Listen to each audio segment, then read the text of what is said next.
Assalamualaikum warahmatullahi wabarakatuh. Hello student, welcome to biology class. Dan kali ini kita akan belajar tentang animal tissue, jaringan-jaringan pada hewan, menggunakan aplikasi yang ada di iPad. So, for BMD student and all of you who have iPad, you can install this application.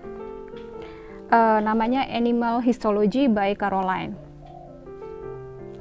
Dari aplikasi ini kita bisa pelajari berbagai macam jaringan-jaringan pada hewan, ya, meliputi jaringan epitel, epithelial tissue, kemudian jaringan saraf, nervous tissue, jaringan otot, muscle tissue, dan jaringan ikat, connective tissue. Kali ini kita akan pelajari jaringan epitel. Silakan kamu pilih vertebrate histology, lalu pilih study, dan epithelial tissue. Selanjutnya, saya akan memberikan penjelasan terkait jaringan-jaringan epitel tersebut. Epithelial tissue atau jaringan epitel.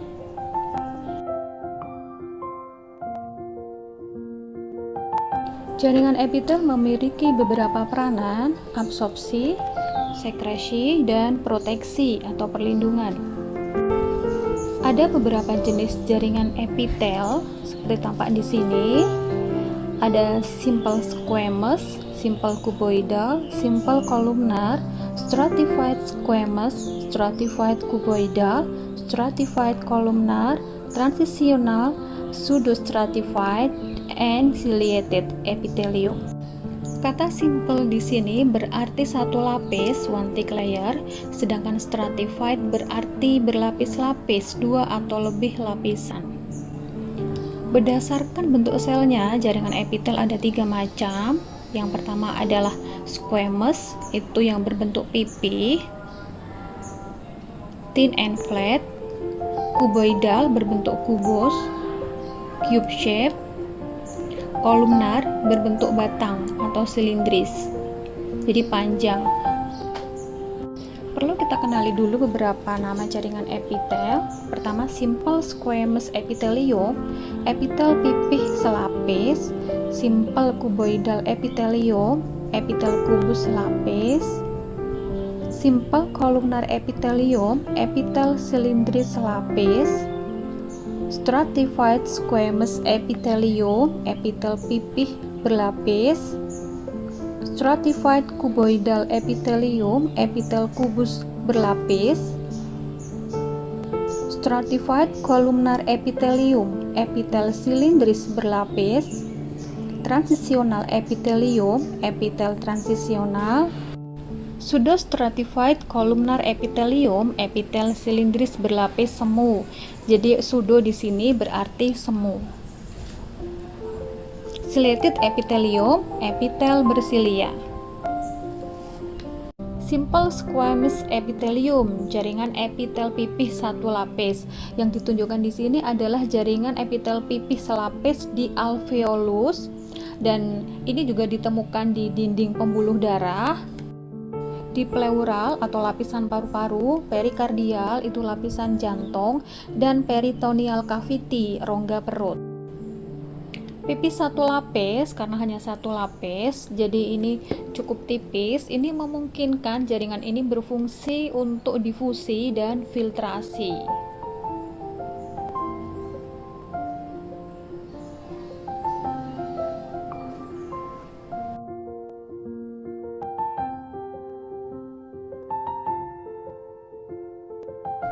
Simple cuboidal epithelium, epitel kubus satu lapis. Tampak bentuk selnya kubus yang ditunjukkan di situ, SC, tersusun dari satu lapis sel yang berbentuk kubus, boxy cell. Ini bisa ditemukan di dinding tubulus ginjal.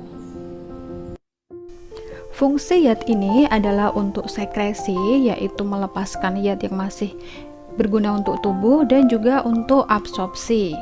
Lokasi lain adalah di permukaan ovarium, lapisan dari lensa mata, kemudian beberapa saluran kecil, misalnya kelenjar tiroid dan kelenjar pankreas.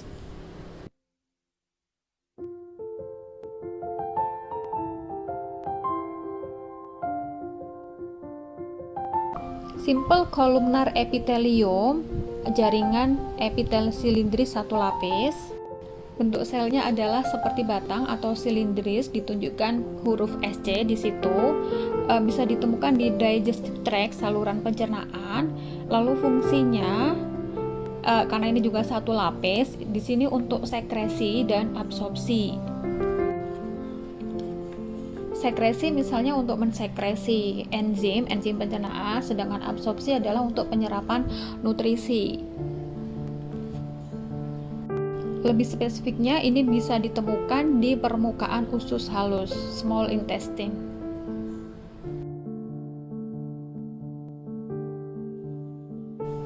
Stratified squamous epithelium, epitel pipih berlapis banyak, berlapis-lapis. Nah, kalau ini berlapis-lapis jadi cukup tebal.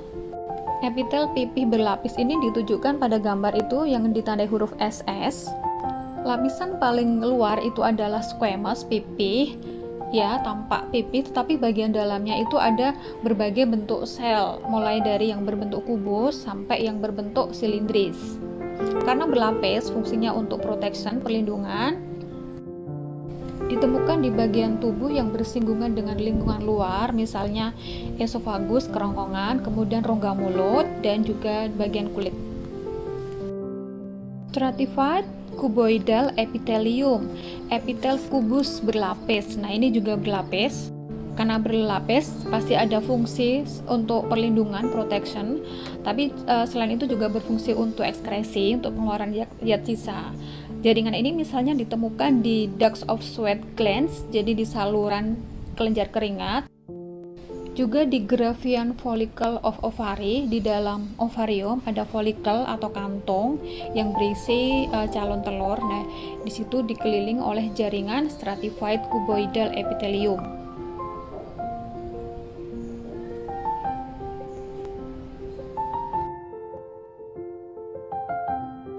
Stratified columnar epithelium, jaringan epitel silindris berlapis seperti yang ditunjukkan di sini. Itu bisa ditemukan di male uretra, di uretra, saluran untuk pembuangan urin pada pria.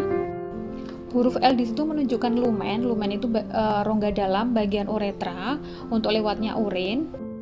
Mulai dari bagian dalam, permukaan dalam dekat lumen sampai ke basement membran, ke dasarnya itu tersusun dari epitel silindris dan ini berlapis-lapis. Karena berlapis, maka fungsinya juga ada untuk perlindungan, untuk protection. Selain itu juga untuk excretion. Dan di sini adalah mengeluarkan zat sisa.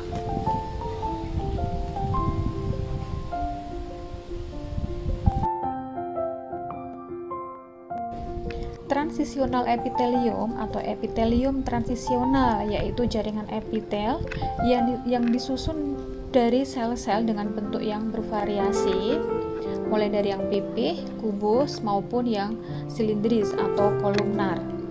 Nah, susunan sel-sel yang berbeda ini memungkinkan jaringan ini untuk bisa meregang atau memperluas dari organ yang disusunnya.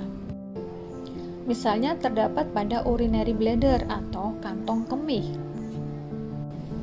Ketika kantong kemih itu penuh, maka jaringan itu akan meregang dan selnya berbentuk pipih, dan sel akan kembali berbentuk bulat ketika kantong kemihnya kosong.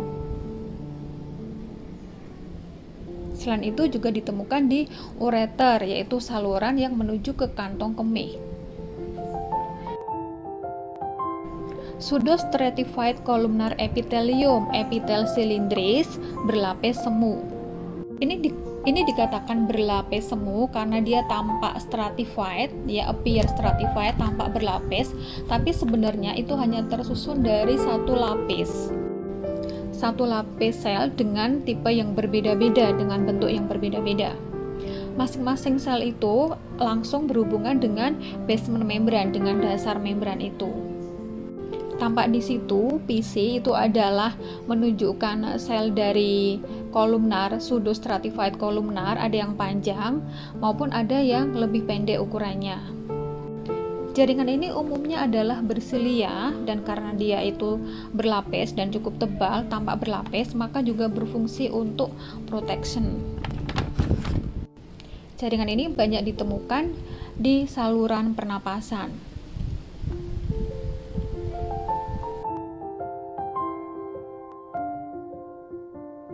Ciliated epithelium mirip dengan jaringan sebelumnya, pseudostratified columnar epithelium. Ya, jaringan ini juga bersilia dan banyak ditemukan juga di saluran pernapasan. Guna silia di sini adalah untuk mengeluarkan lendir pada saluran pernapasan. Dan silia ini selalu bergerak bersama-sama untuk membuang partikel atau cairan.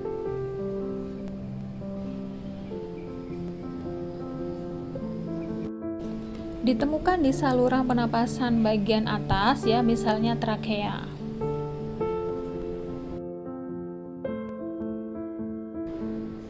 Itulah tadi macam-macam jaringan epitel. Thank you.